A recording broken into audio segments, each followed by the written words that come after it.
beyond the sky. It's been a long time coming, but I know change gonna come. Yes, it is. Bom, eu quero começar falando sobre a palestra. Essa aqui eu estive junto com o Ruben nessa palestra. Hacking the Brain for Behavior Change, né? O cara, ele trabalha na SpaceX, ele é piloto de caça, e ele contando sobre algumas questões do treinamento dele, sobre a importância de você realmente usar os cérebros e os mecanismos, os gatilhos do cérebro a favor do treinamento, certo, Ruben? Vai me corrigindo aí se eu estiver errado. E ele fez uma analogia logo na entrada, assim, que qual que é o propósito do treinamento para quem é da Força Aérea? É salvar a vida. Não é você pilotar bem um avião, é salvar a vida. Então, ele já começou falando que exatamente revisitar com frequência o propósito do treinamento, né? Porque às vezes fica no processo do treinamento. Se você pega na essência, o processo do treinamento é você pilotar bem um avião, né? Mas não é para isso. E você vê que o propósito é salvar a vida no caso da pane do avião. Aí ele trouxe um conceito, me ajuda aí, né, Ruben? Que é o hacking the brain. Como é que a gente traduz o hacking aí, hein, Cecília? O hackear o cérebro. Hackear o cérebro, acessar o cérebro. Acessar, né? Acessar. Então você acessa através de 3 coisas: especificidade, conexão e contexto. E ele trabalhou nesses 3 pontos, né? E ele falou bem assim, ó, os neurônios que queimam juntos, eles também se conectam, né? Ou seja, você pode queimar os neurônios ou usar para conectar. E você pode fazer isso de uma maneira consciente. E ele deu dica para assistir um vídeo no TED, pessoal, chamado Your Brain Hallucinates Your Reality. O seu mecanismo cerebral pode alucinar sobre o que você está vendo da realidade, né? Então, vai ser bem interessante. Vale a pena, acho que assistir. Eu também não vi, mas eu fiquei curioso para ver agora depois do que ele falou. Então vamos lá, o que era especificidade, né? Você tem que ser específico no behavior, no comportamento que você quer mudar durante o treinamento. E não dá para falar. E eu acho que isso é muito legal, principalmente para a gente trabalhar com os nossos clientes, inclusive vocês que estão nos ouvindo. A hora que fala assim, então, eu quero fazer uma convenção, quero trabalho em equipe, liderança, comunicação, cara, não rola. Mesmo quando fala, quero trabalhar comunicação, mas qual é o ponto específico, qual é o comportamento específico dentro da comunicação? Ele falou que se você não é específico, não tem efeito. Então, ser específico é muito importante. Como é que você faz isso? Primeiro tem que ter um big picture, uma visão geral do que você quer mudar. E aí ser específico em relação ao comportamento a partir dessa visão em geral. Aí depois ele foi para a conexão, certo, Rubem? E aí, muito legal. Conexão. O que é conexão? A conexão vem por repetição e ou emoção. Então, repetição é hábito e emoção leva a engajamento, né? Então, muito simples, mas profundo da forma que ele trouxe. E aí, ele todo momento ele ficava incentivando a gente na plateia, né, a falar com pessoas do lado. Eu conversei com um grego dessa vez, foi muito divertido. E a hora que estava falando sobre conexão, ele começou a pedir exemplos, né? E eu achei muito curioso, até já falei isso com o Ruben, né? Eu, por exemplo, me expus, né? Ele falou assim, alguém pode dar um exemplo de emoções que você pode trabalhar no treinamento? Eu falei, através de atividades experienciais ao ar livre. E aí a gente ouviu um burburinho na sala, tipo, 8ª maravilha do mundo. Fosse uma novidade. Que parece que não é muito da cultura norte-americana, essa questão, né? E aí um outro insight que veio de outro rapaz foi o storytelling, né? Que também está muito dentro da nossa cultura, mas aqui ouviu muito, faz sentido. Então, segundo ponto, conexão, já falamos de especificidade, de conexão E o terceiro é contexto, né? Então, é assim, ó, em qual contexto você quer trabalhar esse conteúdo especificamente? Você tem que conectar com a vida da pessoa, com que isso é relevante no trabalho. E a gente já viu outras palestras falando sobre isso também. Ou seja, se você não trouxer para a realidade do participante, ele despluga. Então foi isso que eu anotei, Rubem. Ele você. menciona até no final sobre a questão do feedback dentro desse contexto, né? Feedback específico e para aquela situação específica. Eu achei bem interessante também. Ah, é verdade, né? Que assim, ó, tá bom, você fez um treinamento X, agora vamos lá conectar o treinamento com o que está rolando no trabalho e aproveitar para dar um feedback. É isso aí. É isso, muito legal isso, muito legal. Porque a gente tem que incentivar quando contratam a gente para que tenham momentos que as pessoas possam trocar feedbacks para trabalhar com esse contexto. Eu gosto muito da provocação, o que você está fazendo melhor e diferente em função daquilo que você aprendeu. Então, como é que você está fazendo isso? Que eu acho que está mais ou menos alinhado com o que ele trouxe. Muito bem. That's it. Eu assisti uma palestra de uma empresa de tecnologia, inclusive eu já fui cliente em algumas empresas que eu trabalhei, que é lá do Vale do Silício e que consegue acompanhar a jornada completa das pessoas na empresa, desde o momento que as pessoas entram até o momento que as pessoas saem. Até aí não tem muita novidade, né? Não tem muito momento uau. Mas acho que a questão é como é que a gente usa os dados, e aqui eu vou falar muito de uso de dados, de uso de informações, como é que a gente consegue usar esses dados em uma plataforma única que tem informações consistentes para a gente conseguir chegar nos insights que a gente precisa.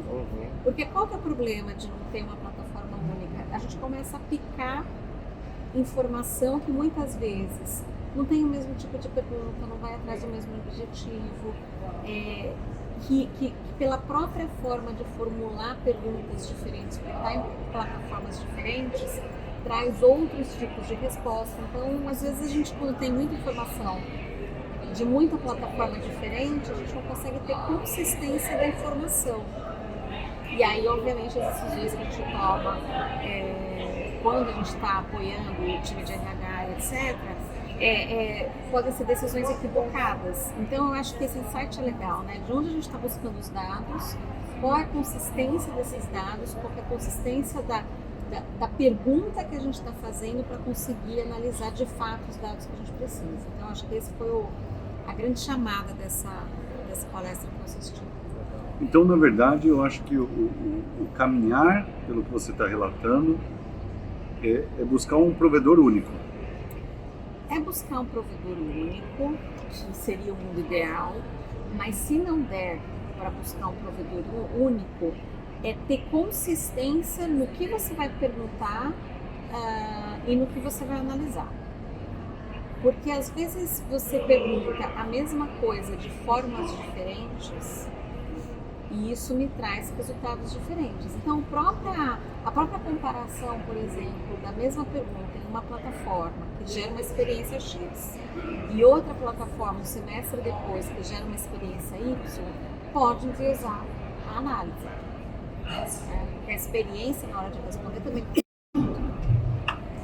Então, a questão, acho que a palavra-chave aqui é consistência. Legal. E a feira? Olha, eu adorei a feira. A gente já, quem nunca participou de feiras, seja ela qualquer for, né?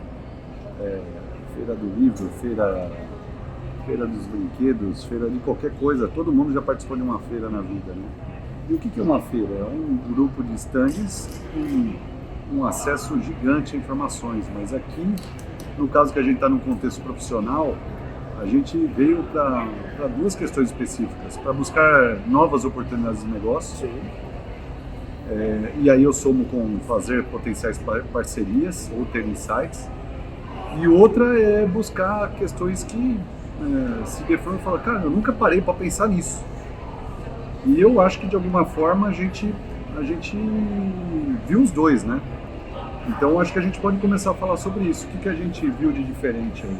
Lembrando que A gente já tem postado vários videozinhos aí sobre o assunto para contextualizar, então aqui só vai ficar na conversa, porque os vídeos já estão aí no grupo que vocês estão vendo.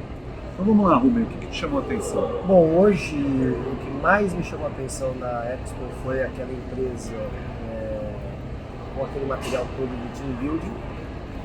Então, é uma empresa que possui um kit, é um material bem interessante e dá a possibilidade de trabalhar até 53 atividades distintas, com books para processamento, para reflexão, um material bem convidativo, com a possibilidade de se trabalhar várias competências e comportamentos, né? Então, a gente teve a oportunidade de conversar com o representante da empresa, me chamou bastante atenção, apesar de ainda não entender muito bem como é que o team building funciona no mercado norte-americano, né? Porque a gente vê poucas empresas, poucos stands sobre isso, né? Eu acho que existe aí, é a minha impressão, obviamente, mas eu acho que esse é um oceano azul nesse mercado. E essas empresas que trabalham com team building aqui, elas estão tentando apresentar a capacidade dessas atividades experienciais para o público.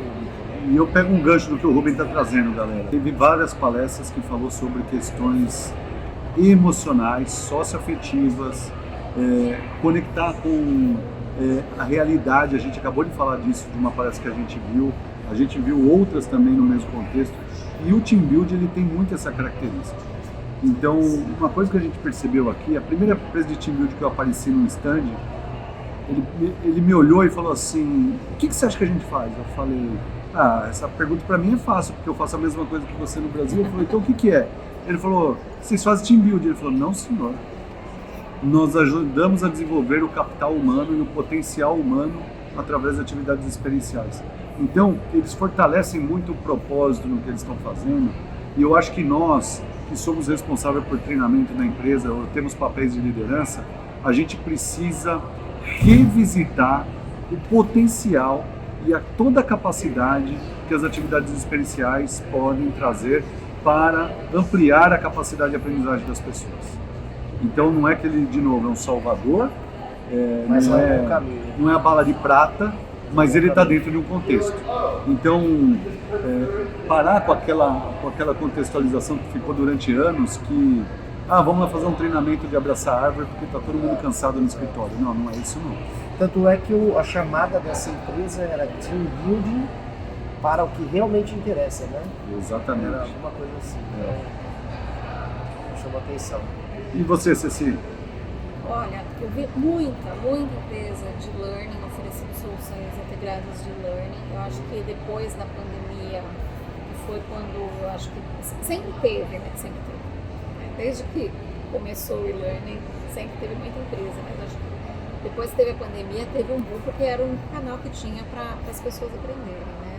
Então eu vi muita empresa de learning, muitos sistemas integrados, muitos LMS com inteligência artificial embutida, e eu achei interessante que a grande maioria dessas empresas, eu visitei alguns stands e pedi para o pessoal me explicar como é que a inteligência artificial funcionava ali.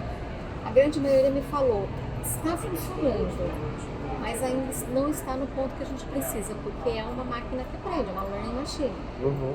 Então, as empresas ainda estão alimentando essas learning machines para que os chatbots, né, de inteligência artificial consigam gerar respostas de fato robustas para ajudar as pessoas a tomarem as melhores decisões nos treinamentos. O que vai exigir das empresas, eu acho que a primeira ação é trabalhar muito a questão de aprendizado autodirigido, autonomia no aprendizado. Porque se eu tenho ali um menu de possibilidades de aprendizado, uma inteligência artificial me falando de acordo com o desafio que eu tenho, o que eu posso acessar, a gente vai ter que desenvolver nas pessoas a capacidade de olhar para aquilo e falar: isso aqui me ajuda a resolver o meu problema, então eu vou acessar esse treinamento e vou dar continuidade nele, colocando ele em prática e fazendo isso virar um resultado. Então, acho que tem muito assunto aqui que eu trouxe misturado, mas eu acho que a grande questão é como é que a gente faz, de fato, o LMS funcionar, considerando que a gente tem esse novo elemento da inteligência artificial e considerando que a gente tem um ser humano que precisa entender o que é aprendizado autodirigido.